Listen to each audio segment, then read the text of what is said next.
किसान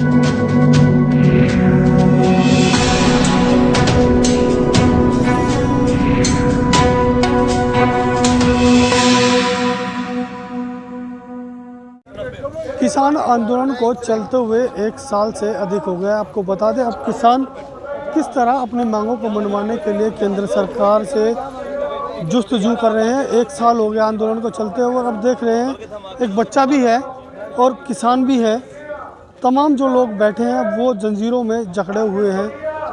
इनसे बात करते हैं कि ऐसा क्यों है, क्योंकि ये लोग जो जंजीरों में जकड़े हुए हैं, इन्होंने ऐसा क्यों किया और किस लिए ये फैसला लिया गया कि जो किसान हैं अपनी मांगों को लेकर जब 1 साल से लड़ रहे हैं, तो केंद्र सरकार की तरफ से क्या निर्णय लिया गया है। क्योंकि किसानों की कुछ मांगें तो मान ली गई, लेकिन कुछ मांगें अभी भी बाकी है, जिसके लिए ये आंदोलन चल रहा है।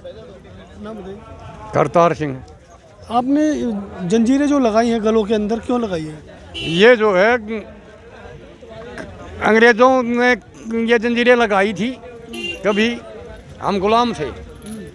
अब जो है इन्हें काले अंग्रेज़ों ने लगवा दी, हम गुलाम बना दिए।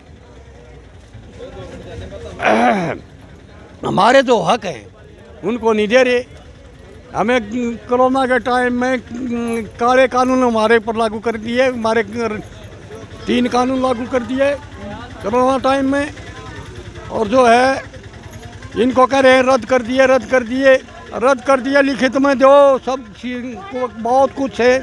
हमारी मांगे हैं, हमारे भाई जो बलिदान हुए हैं उनके लिए भी, उनके परिवारों के लिए भी कुछ चाहिए। उनको नौकरी चाहिए, उनको जो है कम से कम 50 लाख रुपए मुआवजा भी देना चाहिए।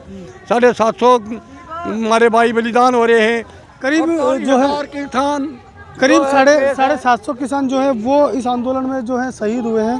साथ ही कुछ और किसान भी हैं जो यहाँ बैठे हैं, और आंदोलन 1 साल से चल रहा है और लगातार अपनी मांगे जो है वो अब किसान रख रहे हैं।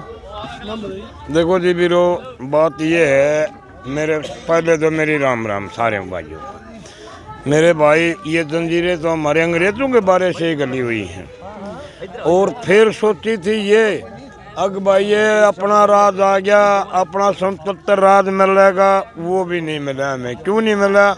ये लोकतंत्र राज कुछ ही चंदों को, चंद ही आदमियों को ये मतलब आज़ादी दे पाया है, जैसे अडानी अंबानी है। और हमारे गरीब किसान को तो कोई आज़ादी अब भी नहीं है और पहले भी नहीं थी।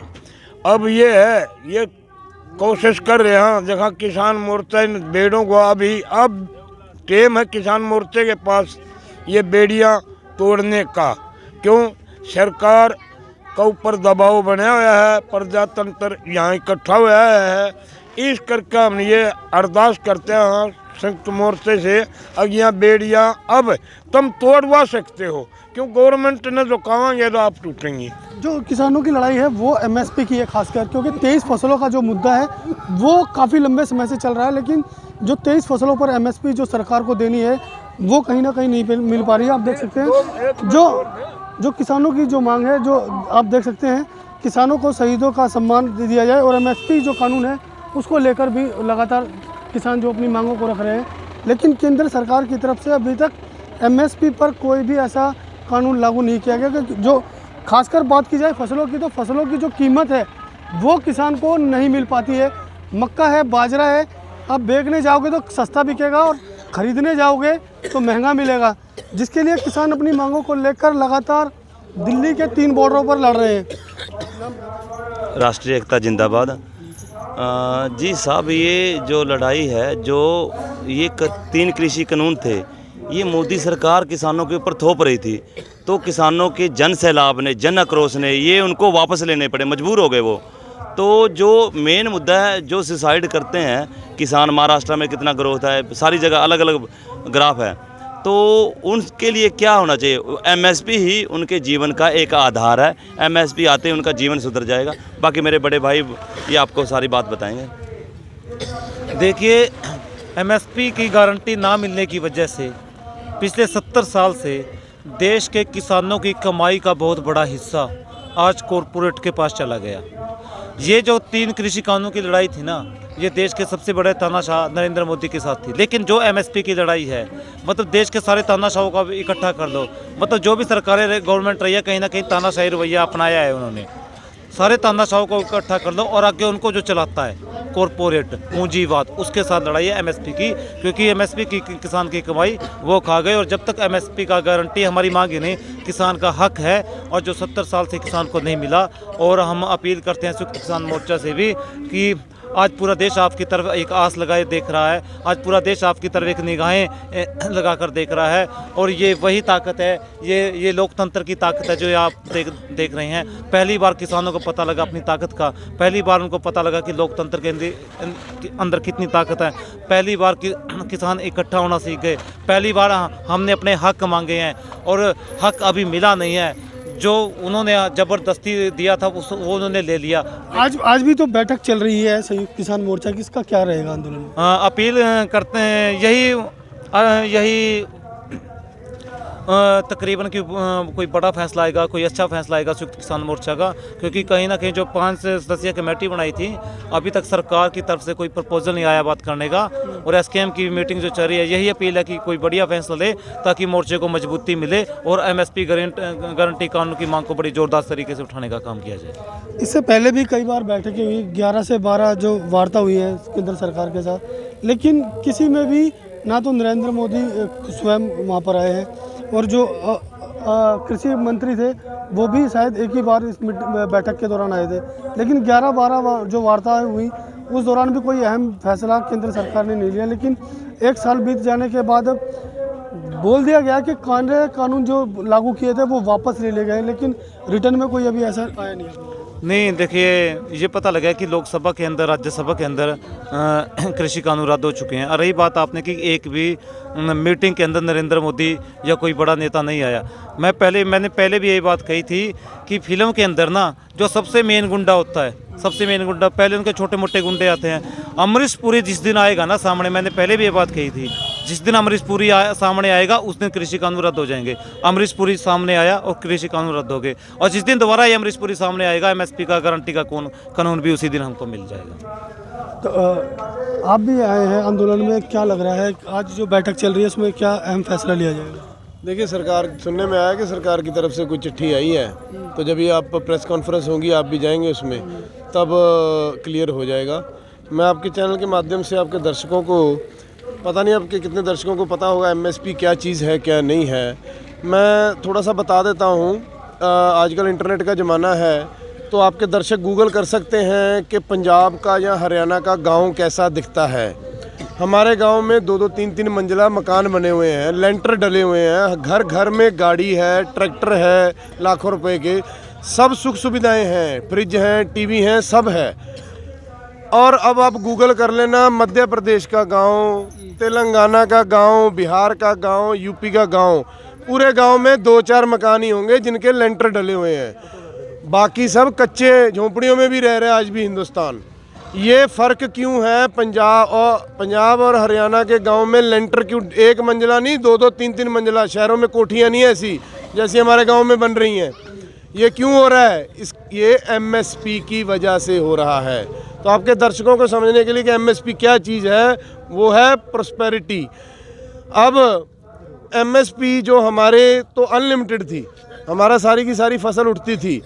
हम गारंटी क्यों मांग रहे हैं? हमारे लिए ही नहीं, हमें तो मिलती रही है, हम पूरे देश के लिए मांग रहे हैं एमएसपी, ताकि बाकी देश के नागरिकों, किसानों को भी हक है कि उनके पास भी गाड़ियां हों, उनके भी घर पक्के हों, चोए नहीं, टपके नहीं, झोंपड़ी में नहीं रहें, उनको भी एमएसपी मिले। दूसरी बात, पंजाब हरियाणा को एमएसपी मिलती थी, अब वो एमएसपी अनलिमिटेड नहीं है। भारत सरकार जो डिजिटल इंडिया के नाम पर बढ़िया बढ़िया ठगियां कर रही है, उसमें से एक ठगी है ताजी ताजी मेरा फसल मेरा ब्यौरा। एक ऐप बनाया है, उस ऐप के ऊपर आप अपनी फ़र्द डालो, ऑटोमेटिकली वो देखेगी कितने एकड़ हैं, और 25 क्विंटल प्रति एकड़ और 10 एकड़ प्रति किसान कोटा तय कर दिया भारत सरकार ने कि एफसीआई 250 क्विंटल से ऊपर एक दाना नहीं खरीदेगी। तो एमएसपी पंजाब और हरियाणा की भी सुरक्षित नहीं है। जो हम बेफिक्री से अपना सारे का सारा धान है चाहे गेहूं है काट के मंडी में बेच आते थे, वो अब ऐसा नहीं रहेगा क्योंकि अब उस पर कैपिंग हो गई है 250 क्विंटल की। और मैं पंजाब और हरियाणा के किसानों को ये बता दूं कि मध्य प्रदेश जिनको एमएसपी नहीं मिलती थी उनको अब 14 क्विंटल पे एमएसपी मिल रही है। तो भारतीय जनता पार्टी गरीब किसानों के वोट लेने के लिए दूसरे प्रदेशों में 14-14 क्विंटल एमएसपी पे खरीद रही है। और उसका हमें क्या फ़र्क पड़ेगा पंजाब हरियाणा को? हमारी जो अनलिमिटेड थी कि मान लो 20 एकड़ वाले की 30-30 क्विंटल फसल हुई प्रति किला, 600 क्विंटल बेफिक्र होकर बेच आता था। अब उसकी कैप होगी 250 क्विंटल। जो ऊपर का 350 क्विंटल है वो चाहे वो सड़क पे बेचे, वो रिश्तेदारों में बांटे, वो फेंक दे, उसकी सड़ जाए गल जाए, सरकार को कोई लेन देन नहीं है। अब 250 पे क्विंटल पे कैपिंग होगी तो अब क्या होगा? हमें भी धीरे धीरे सरकार, ये सब हुआ है हमारे मोर्चे पे बैठे हुए, अब धीरे धीरे सरकार हमें भी 14 क्विंटल पे लाएगी, मतलब 14 क्विंटल प्रति एकड़ खरीद पे, ताकि दूसरे स्टेटों में अपनी वोट बढ़ा सके। जब सरकार तो कर रही वोटों की राजनीति कि जिनके पास पैसा नहीं उनको थोड़े थोड़े दे के उनकी वोट ले लो, तो किसान किस बात की शर्म करे भाई? हम क्यों ना करें राजनीति?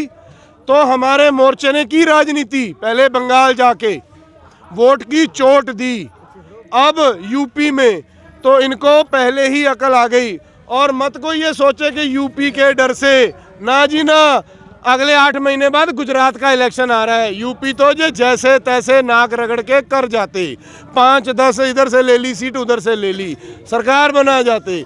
गुजरात में पिछली बार 1 सीट से जीते हैं और इस बार इनको पता है कि गुजरात खिसक गया।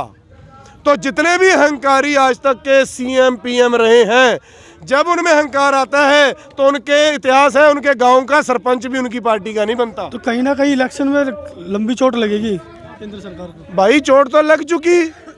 देखो, इस देश का कोई दलित, कोई ट्राइबल कबीले वाला, कोई मुसलमान, कोई ईसाई, कोई पछड़ा अगड़ा, कोई भी इनसे घबराए नहीं। हमने सरकार की औकात दिखा दी है।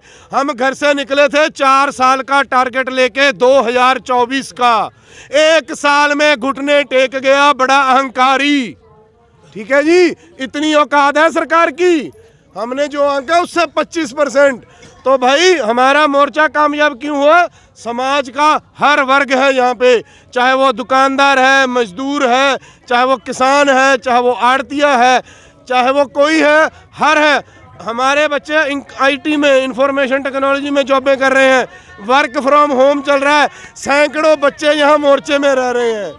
सब वर्गों का इसमें साथ है, इसलिए कामयाब हुए। तो जिनको सरकार प्रताड़ित कर रही है, सब वर्ग इकट्ठे हो जाए, इनकी कोई औकात ना है, हमने दिखा तो दी। तो कहीं ना कहीं जो है एकता में ही जीत है और एकता ही आज इस मोर्चे को चला रही है। जब तक संयुक्त किसान मोर्चा कोई बड़ा फैसला लेता है तब तक ये आंदोलन इसी तरह जारी रहेगा। दिल्ली से नीतीश सेन के साथ प्रदीप जैन की रिपोर्ट।